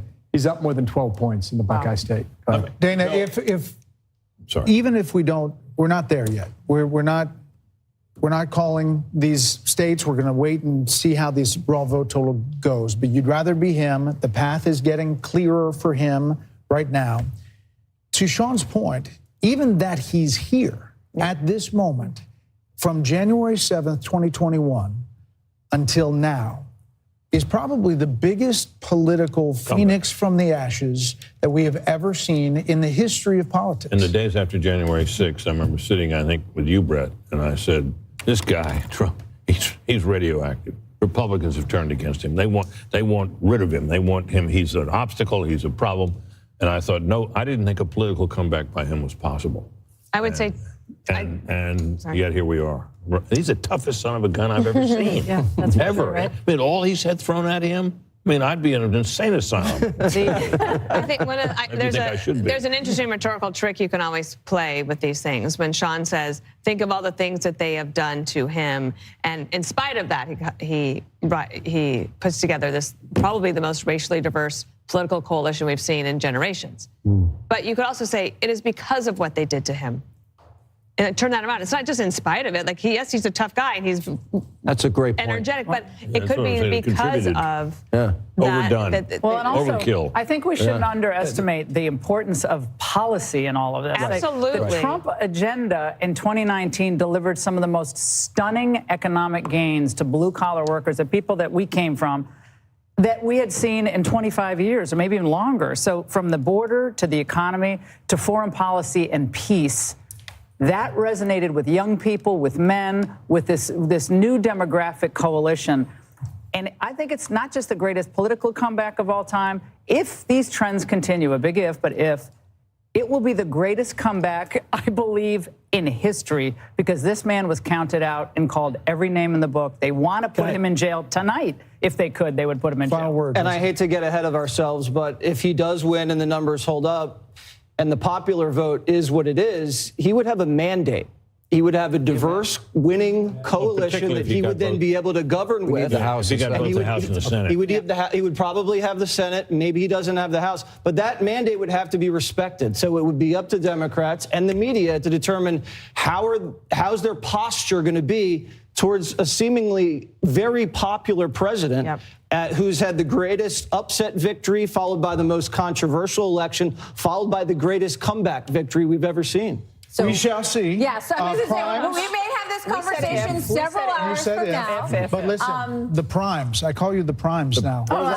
Seven, 8, and 9. What am I? Avengers. A cut of prime, you know. Exactly. Thank you very much. Thank you, You guys, great coverage. Have fun. Fantastic to be together. Thank you so much, guys. That was great. Fun It was great to The have. vote count is underway. More results coming in. We're tracking it all as Fox News Democracy 24 marches on.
We are back, and Jackie Heinrich is standing by at the Harris campaign headquarters, where there is a lot of votes still to come in tonight. What's the mood over there at this point, though, Jackie?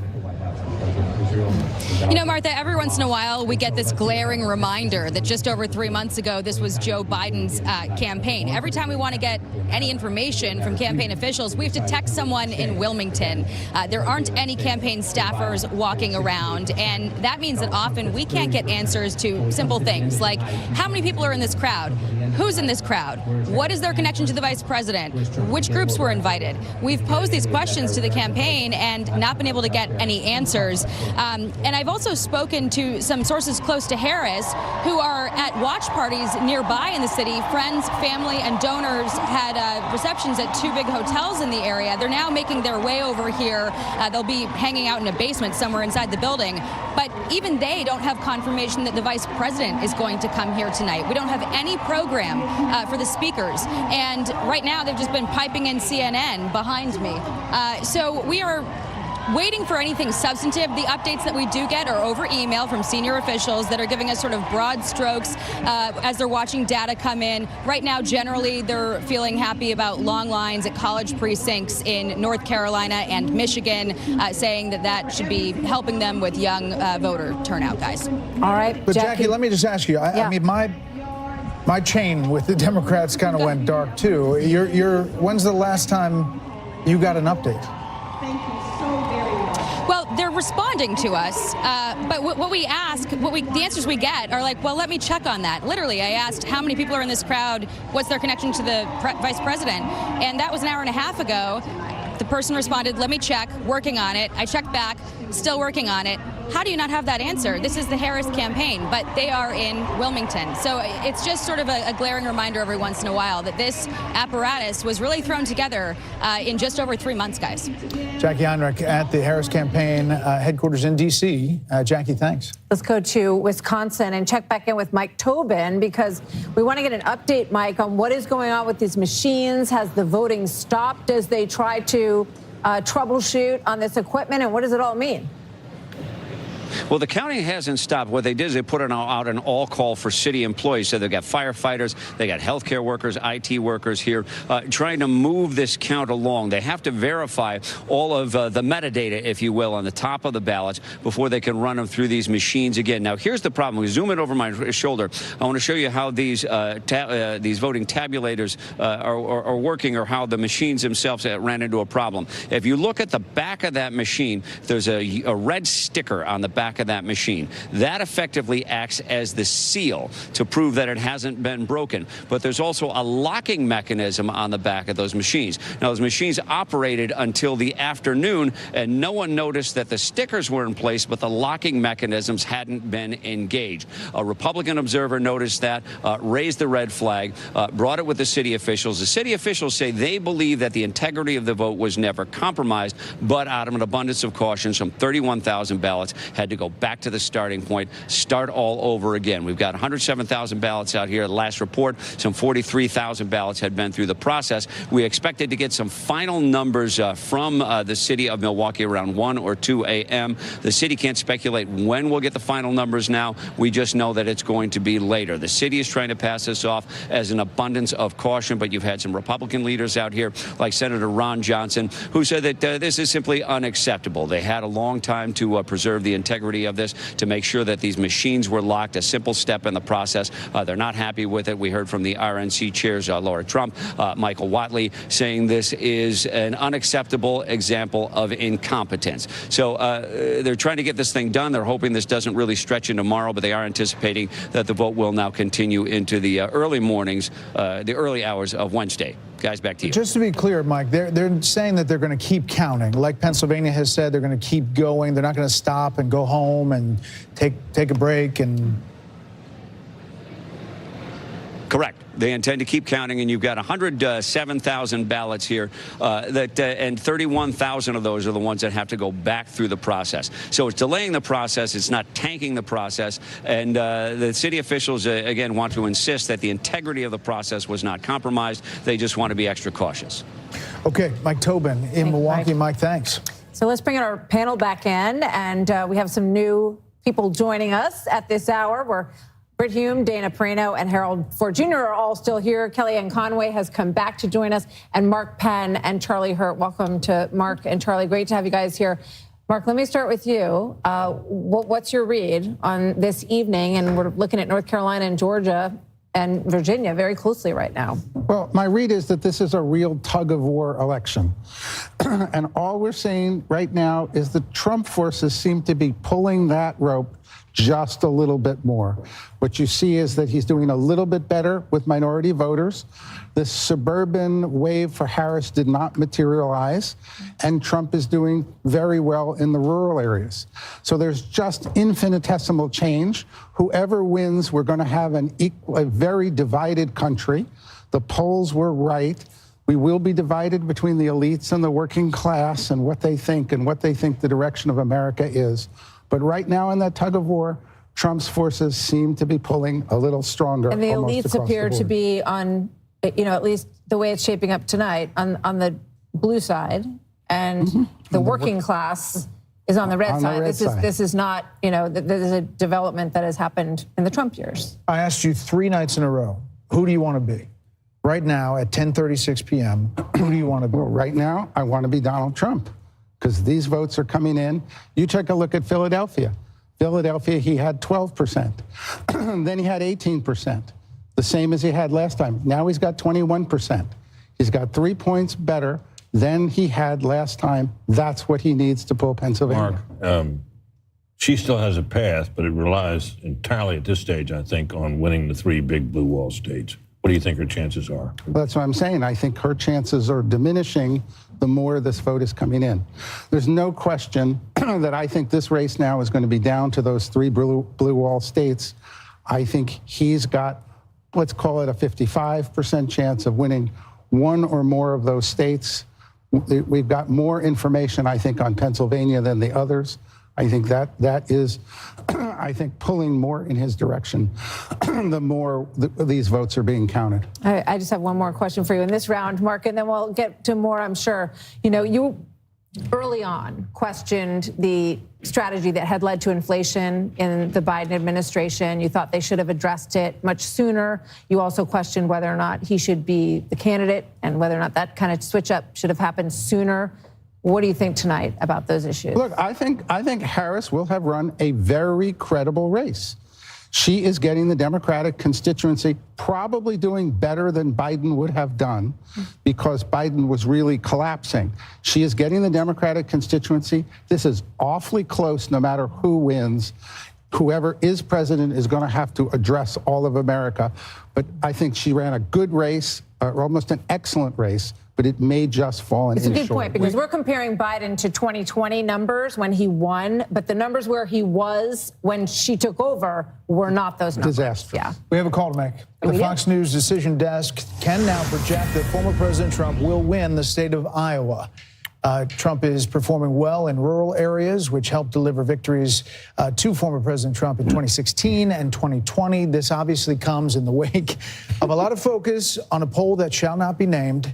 No, let's do it. Oh, name it? The Des Moines Register poll. I think we've talked about it 7 times tonight. But anyway, it got a lot of attention. Ridiculous. It was a attention-getting poll, and it was being forecast to be what the Midwest may look like, maybe because of a gender gap or whatever she was seeing in her poll, Ann Seltzer.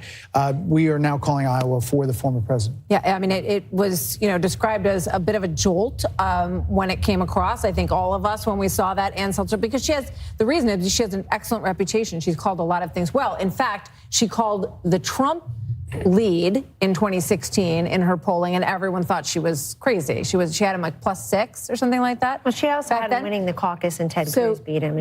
So she has a good reputation, but this one appears to be a blip on her screen because clearly Iowa is in the Trump column tonight. Harold, thoughts about what's developing? So you think about what everyone is saying. This blue wall, there are 44 electoral votes there in Michigan, Wisconsin, and Pennsylvania. If she loses Virginia, Nevada is 6. That gives her 50. If she wins Virginia, that gives her 57. She has a very narrow path, as Mark is saying. I think as you look back, and this is a big if here, we talked about it, I think in the last segment, we talked a little bit about the policy here, Laura did. And if she looks back, I think 3 things, and you said one of them, Kellyanne, should you have chosen Shapiro? if where we're going is where we look like we're going to go? Should you have countered on the transgender issue more quickly and more effectively? And then the border and the economy. Should she have distanced herself from Biden? Now, look, we're still a little early in the evening. I agree with Mark. It's still a little pull one way. But if you're sitting there tonight, you want to be on that campaign tonight if you want to win the campaign. So she's got to run the tables here over the next hour or two, over the next day or so, if we're hearing correctly about Wisconsin. But it does not look as promising as it did a few hours ago. Let's head back to Bill real quick. Bill, can we dip into Virginia, the Commonwealth? Yeah. Say it again, Brett. Sorry about that. Oh, sorry. That's okay. Go ahead. Do what you're going to do. We'll get to Virginia. Okay, gotcha. Eventually. I'll give you a little run up the Atlantic coast here, okay? This is Georgia. Too soon to call. You ask yourself, why can't you call it? There's still some vote out there. The question is, where is the vote and what's going to come in? Trump's up 3.2 points statewide. So you come in here to the greater Atlanta area, and this is Fulton. Our Fox Insights tell us, okay, this is different. It's just changed from a moment ago, all right? At this point in the night, with 82% of the vote reporting, in Fulton County, the largest of 159, Trump's up 0.6 points from where he was 4 years ago. All right, I'll clear that. Let's come back out statewide. This is Cobb County. We talked about that earlier. Okay, at this point in the night, our Fox Insights tell us that Harris is up 1.3 points better than where Biden was at this point from 4 years ago. We'll clear that. We'll also go to Douglas 2 here, okay? At this point, this is all greater Atlanta, a lot of population throughout the area. At this point, 90% reporting here in Douglas County, Harris is doing 2.9 points better than what Biden did 4 years ago. So there's still a vote out there, too. And I mentioned Chatham County about 2 hours ago. That's Savannah. They counted slow 4 years ago. They're counting slow yet again. But you get a lot of Democratic votes out of Chatham down here on the Atlantic coast. A lot of folks live there, too, 5 out of 159. So we'll see how that shakes out. Okay, let's run up the coast here and let you know what we're seeing here in North Carolina. Then I'll hit Virginia, then I'll hit Pennsylvania, all right? Trump up 2.5 in North Carolina. Why can't we call it? I was looking at Mecklenburg County with Charlotte. Okay, so they've had a lot of votes come in since the last time I checked. There was a lot of outstanding votes. You have to ask yourself, where are the votes, right? If they're in the most populated places, you can't make a call. But now you're getting a lot more from Charlotte. This is Wake County, Raleigh. It's number one. Still about 20% of the vote out there, okay? Comfortable lead for Harris. We expected that, but let me just check 2020 and go ahead and use the slide again. Okay, so she's performing 0.5 point better than Joe Biden finished from 4 years ago. So we'll keep a track of that. You went to Virginia. I'm getting there, guys. Hang on 1 second here. Just got to move the meter, and we'll see what's happening here in the Commonwealth. All right, so while you're checking that, Charlie Hurt's from Virginia. Yeah. Tight squeeze. So what are you looking at, Charlie? Tight squeeze, Virginia. What are you looking at? So it's kind of interesting, actually, that this is so close, especially if you looked at the early numbers across the state. It was fairly extraordinary with the early vote, both early mail-in vote and then early in-person vote. All of the big D-plus counties in the state were significantly down from 4 years ago, including the big counties like Fairfax, Richmond, and then all of the R-plus counties were significantly higher this time than they were 4 years ago. And so if you had just looked at those early numbers and then look at this, it's actually not that surprising that it's this close, even though Virginia is, for all intents and purposes, a blue state now and has been since George W. Bush, or since Obama anyway. But it is, I think that Governor Youngkin, who said, watch out, it's going to be tight here, is probably looking at those same numbers and realizes that this thing might actually be the surprise of the night. Yeah, a lot of people drifted to Northern Virginia, suburbanites. There's not a great Trump vote in that near D.C., counties, Kellyanne, and that's what we're looking at here is where that vote is outstanding and whether it changes the dynamic. No question. And Glenn Youngkin has been a great partner to Donald Trump this whole time on the campaign trail. He told me personally when I asked him, do you think it's really competitive a couple months ago, he said, I think you're going to force Biden-Harris, now Harris, to spend some time and money there, and that's happened. But it was ground zero for the parents' rights movement, the school stuff in 2021. I wanted to say something. Kamala Harris's team was smart and strategic to go for the 3 states in the blue wall, since they've gone Democrat from 1992 to 2020, 28 straight years, with the exception of 2016. They went for Trump. They've always voted as a bloc, but they also ran out of choices. I would have thought she'd do better in those more racially diverse Sunbelt states like Georgia, Arizona, Nevada, and even North Carolina. She's in the very white states trying to become president of the United States. Here's the problem I see for the Harris and the Democrats right now. Demography is not destiny. That's what I think of this electorate. We think we're only going to get women by talking about abortion. We're going to get Hispanics if we talk about immigration. That's how Trump is getting them. We're going to get African Americans if we talk about this. Whose big idea was it to over-prosecute Donald Trump with all these cases? You think a lot of black men in this country didn't stand up and say, I think the system has been against me. I think that's unfair, to say nothing of the fact that they want economic upward mobility like everyone else. They're school choice voters. They think that people coming over the border are taking their jobs. And you got Barack Obama telling them, you're not right. Stop telling us who we are, what we think, how to eat, how to vote. This is the election where people are turning on its head. Last point, young voters. I think Harris is going to underperform Joe Biden nationwide on young voters. There, too. Let's get rid of the old guy and put in the 60-year-old woman and then call Donald Trump old. That's how we'll get young people. It's not how you get young people. You get young people if they think they can afford a house before they're 52 under your policies. You get young people if they think they want to be president of their own small business, not president of this country one day, and they can survive and thrive doing that. So this whole demography thing, that we should vote according to our gender, our race, our age, this is the election where I think that hit a wall. Can I ask a quick question just to Mark and Kelly? If things hold right now in where we are, does she only have to win the blue wall, just for the sake of the audience, to win this? So if everything happens, she wins Arizona, he wins Nevada, he wins Georgia, North Carolina. If she wins Michigan, Pennsylvania, Wisconsin, does she win? Yes. Yes. Okay. So the blue wall remains what we have. She has one big path. Yeah, he's got a few paths, but you got to get one of those. Is that true, Bill? Yeah. Pretty much, yeah. Because it gets her to 270 with the 3. Yeah, right. with the 3 plus Nebraska too. I think it's too early to start filling this thing in here. I want to start it just yet, but I don't know. We're kind of warming up the fryer, or whatever you say when you get. But just show how it happens. Just show the 3. Yeah, for her it would be Nebraska 2. No. Well, we got to go a long way. So it's going to take me a while to get there.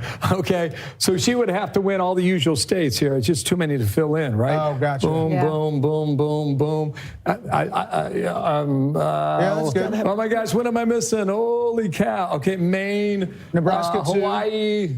Oh, yeah. Okay, so that's why I didn't want to do it just yet, because we got to go a ways. But maybe like another half hour, an hour or so, we'll fill in a few more. If you got time, I'll take you to Arizona, unless you got something else to do. Love to go there. Let me go ahead and reset this, because there's some movement here. There's some movement here in the American Southwest. This is Arizona. First time we're looking at it on the night. And Trump has just taken a 1/10 of a point lead. Kamala Harris had the edge here for really the past hour.